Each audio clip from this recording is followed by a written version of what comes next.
Hello, folks. Okay, I wanted to give a bit of an intro to Lab 2 here.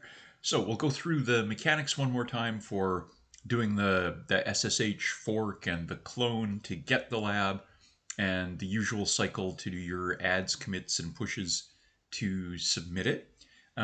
We've got another make file that's going to be present in the lab that you can use to compile it. In the second video, the video we do for next week, and in the sessions that we do next week, we'll play a little bit with the debugger with GDB and our executable, because by then hopefully we'll have some code to play with. But we'll save that for next week. What I'm going to do in this session is run through kind of the requirements for the lab, the files that you're going to wind up having in it, and some of the behavior and some of the structs and things that we'll be making use of. So the usual idea, we want to start off by creating that server-side copy of the repository that we're going to be working in. So we're using that SSH fork command. So the SSH to the CSCI server, fork to create a duplicate. We're creating a duplicate of the one that the instructor has created. We're putting it on the server under our space. So again, nasty command, but that will create the duplicate over there.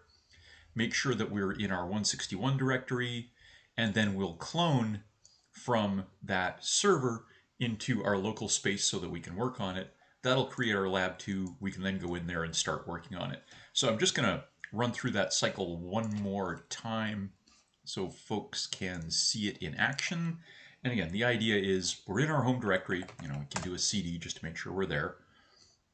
We want to do that SSH fork CSCI 161030506 lab. So we're copying lab 2 or creating a duplicate of lab 2 this time. We want it to be under that same umbrella 0506 under our space. So we use that $user, and we still want it to be called lab 2. So hopefully this goes off and creates it. Oops, I forgot the CSCI in there. Well, there's a good example of what happens when you make a typo. So SSH-X CSCI, the name of the server, fork is the command we want to run, and it goes off and creates it, takes a moment or two. And again, if we do it, well, actually, let's skip that because there's going to be a whole bunch of other garbage there. So this has gone off to create our duplicate server side. And now we will try and clone it. So we'll do our, oops, actually I should make sure I'm in my 161 directory. So we'll cd CSCI 161. And we'll do our Git Clone from the CSCI server. We want from the 161 stuff for us, from my space, my lab 2. And so hopefully this goes off and grabs it. And I can do a CD into lab 2, and you should see a collection of 2 header files, 2 .cpp files, README that's just the default, and a make file for compiling the beast. And this make file has been set up to create an executable named plannerx, but it's also set up to create a debuggable version called plannerg, if I recall correctly. So if you just type in make, it'll go through and compile all of the various .o files that it needs, and it's creating one executable named plannerx and one named plannerg. Again, we'll talk about the plannerg one in next week's session when we're playing with the debugger. But it'll go through and create these for us. I think if we try and run plannerx right now, we won't get anything particularly interesting going on. Yeah, no, it's basically just a dummy file at the moment, and we'll play with the content in a few minutes. All right, so we can go off and grab the beast. Again, when we make changes to things, we can go through that cycle of doing a git add and whichever files we happen to be modifying. So if I go through and modify my tasks.h, for instance, I'll go through and do a git add afterwards and a git commit, and I don't know, I fixed my bug in tasks. I don't know, fixed an IO bug. I'm just making this up, obviously, but in tasks. tasks.h. So we do an add. In this case, it's telling me that I've changed planner G and planner X and haven't committed them, so it's giving me a bit of a warning there, which is a good thing, right? It will remind you if there are things that you haven't added when you do a commit. Yeah, maybe let's do that. Let's do a git add for my planner G and a git add for my planner X. Why not? And a git commit remembered my executables this time. So again, we do adds, we do commits, and whenever we're ready to, we can do a git push to send this stuff back over to the central server. So again, just a reminder of the usual cycle for doing our fork and clone, and then doing our adds, commits, and submits whenever, adds, commits, and pushes when we're ready to submit. All right, let me get back to the lab page for a moment. So once we've gone through and we've actually got it, again, this babbles a little bit about the debugging that we're going to play with next time around, reminder of the adding, committing, and pushing. And this time you're going to be modifying both of those .h files and both of the .cpp files. So you're probably going to do an add for each of them before your final commit and your final push. So what's going on with the lab itself? What this one is going to be doing is playing with structs again, with dynamic allocation of arrays, and we'll be working with arrays of structs. And so we'll be playing with a bit of that. We'll use the string library, I think, this time around. And what the behavior is going to be once we finally get it up and running, and I'll talk about the structure in a moment, but the behavior is that we're going to get the user to provide the names of a whole bunch of jobs and the people that they've been assigned to. And essentially it's going to go off and use structs to keep track of this information and dynamically allocated arrays to keep track of this whole collection of jobs that we've got information on. So it'll ask the user, how many jobs do you plan on entering? And then for each of them, it'll ask for the name of the job, and it'll ask for the name of the person assigned to that job. It'll spew out a list of all of the jobs that you've just entered and the people that they're assigned to. And then it allows the user to, over and over and over again, query who's been assigned to a different job. And eventually they can choose to quit when they want to. So maybe let's just run through, again, what that might look like. And somewhere here I've got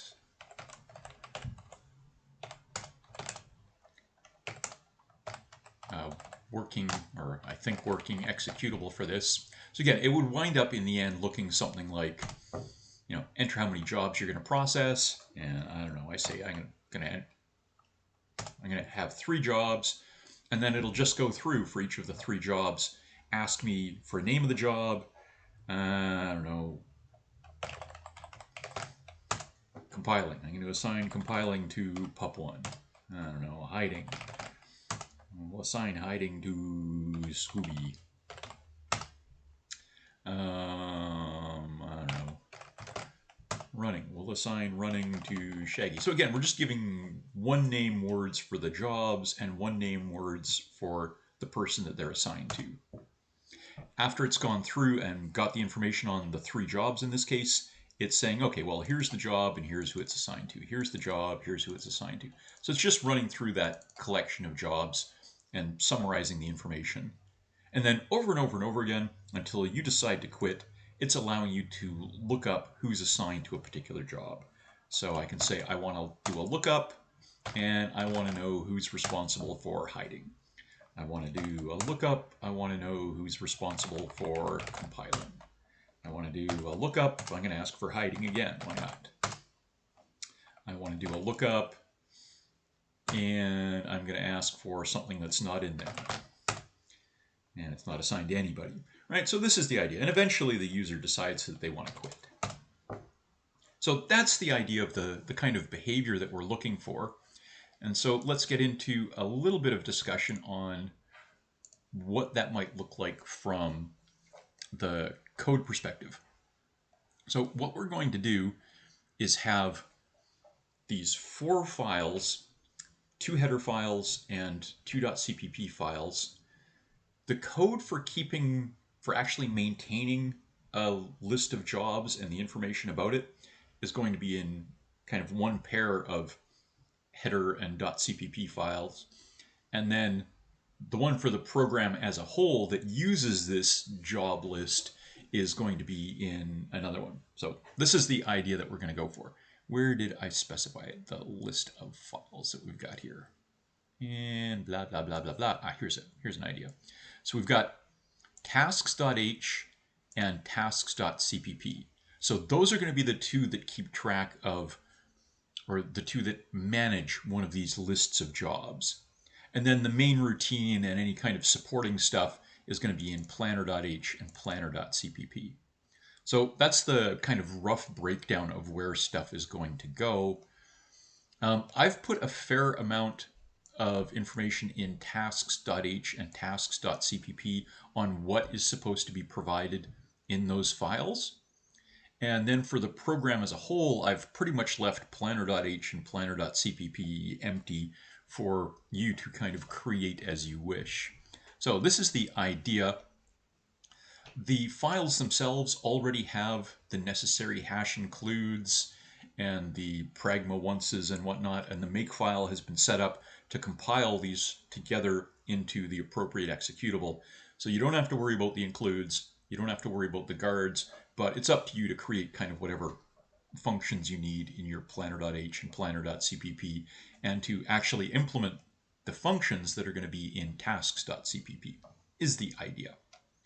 So again, in this tasks header file, we're going to have 2 structs and 5 functions that I've provided. The 2 structs are given, the profiles for the 5 functions are given. You're going to be implementing those 5 functions in the tasks.cpp file. So the 2 structs describe an individual task. So it's basically just a struct with a string in it for the name and a string in it for the person it's assigned to. And then a struct for a job list. And so that's going to have essentially an array of tasks. And so it's going to be a dynamically allocated array. It's going to have an integer to keep track of how big the array is, an integer to keep track of how many jobs are in it right now. All right, so that'll essentially have one of these collections of tasks, and then this task struct will just be one individual job.